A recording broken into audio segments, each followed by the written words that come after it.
When most people visit an aquarium, they're often looking for the biggest, flashiest, or cutest animals, often neglecting the most ancient residents.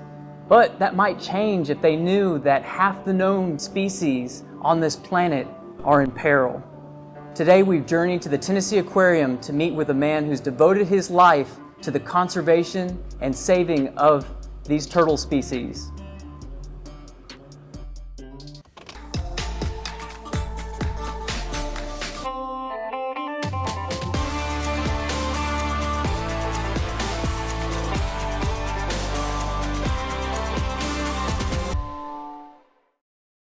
We are in the beautiful city of Chattanooga and just pulling into the Tennessee Aquarium. And this is kind of surreal for me because the last time I was here, I was a very young intern. And now I'm here a decade later, coming back. And so we're going to be spending the day with a herpetologist.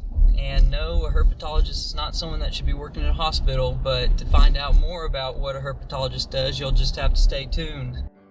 I don't venture to big cities often, but the potential for a day full of animal interactions is enough to get me to go pretty much anywhere. I just love how aquariums and zoos are beacons of animal conservation, wherever they're found. Bill, good to see you. I was a younger man the last time I saw Bill, and even to this day I credit his infectious passion for turtles as the reasons why I love and appreciate these truly unique creatures. Now, y'all get ready to meet his very special friends. Would you like to hold him?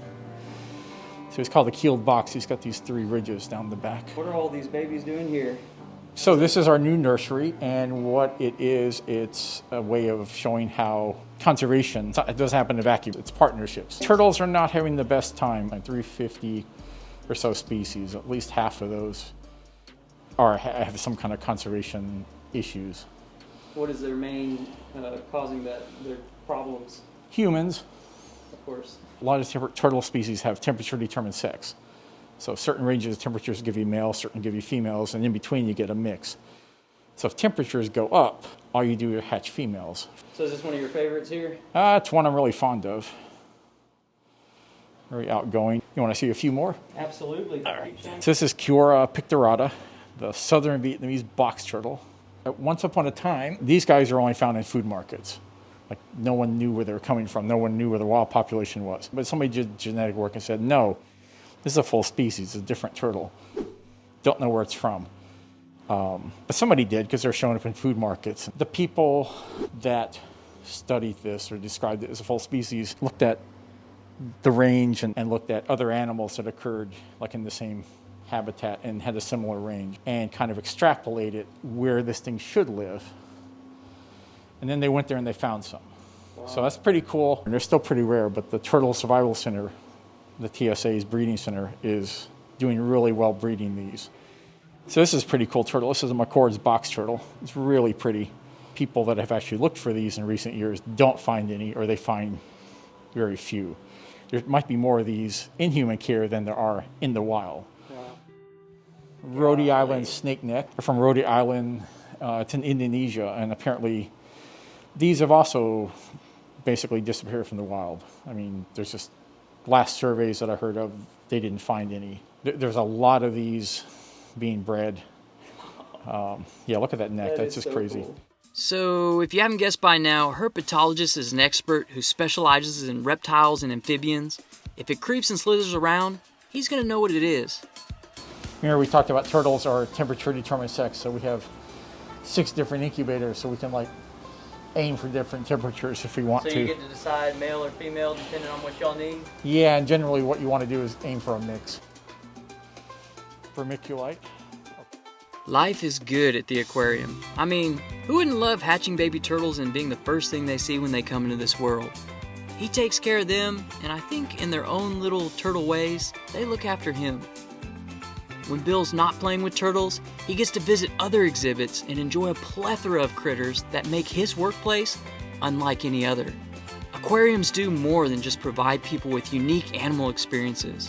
One of my favorite things they do is find creative ways to raise awareness about conservation issues like this prototype display showing the dangers of microplastics in our oceans. Getting to see how our discarded waste lingers in the environment is powerful stuff. But then he showed me a room that really caught me off guard. I had no idea they work with law enforcement on this issue. These are from one confiscation event? These are part of some from one confiscation. I like animal names that makes sense. Yeah, that so doesn't always happen. Spotted turtle. Yeah, native box turtles, the males have a concavity. For breeding purposes? Yeah. Flat on round, rolls off, I guess. Up here. Nearing the end of the day with Turtle Man, we headed to the roof to see one last place off-display turtles are tucked away. Ultimately, there's going to be a little kid out there that sees this episode, or a young person who wants to be the next Bill Hughes. In relation to them, what advice do you have for how you got your journey along here to get to this place? What do you advise them do that they can work on now?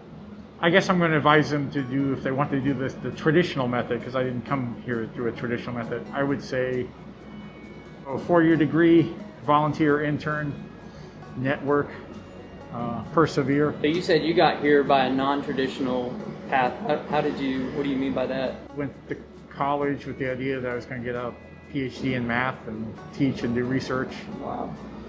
And I got distracted along the way, and I worked at a zoo in Florida. And I went back to try to do it, and then I realized I didn't really want to do it. So then I worked in the software industry for a few years. Decided I didn't want to do that, wanted to do this, and here I am. What's the fulfilling part of this job that kept you here as opposed to those other career paths you could have gone down? I guess it always back to the original thing, that what I really care about is turtles and herps.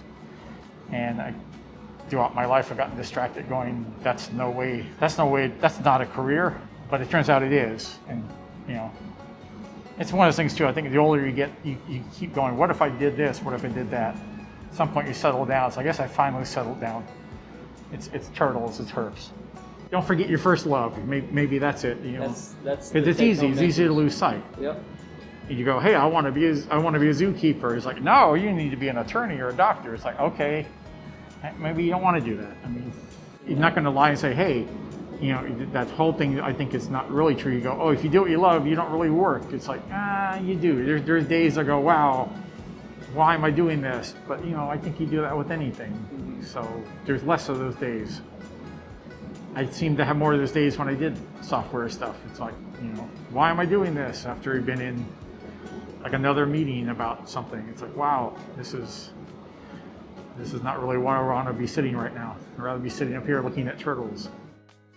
So never forget Bill's recipe for a good life. Don't ever lose your first love. One of the most valuable things we got to see today is that when you have a passion for animals, you can end up saving threatened or extinct species. In fact, herpetologists have brought back many animals from these markets that they once thought were extinct. How valuable is that for our entire ecosystems and communities that they normally thrive in? Places like the Tennessee Aquarium are built around messages of conservation. So thanks for joining us today, and join us next time as we find more conservation heroes working on the wild side.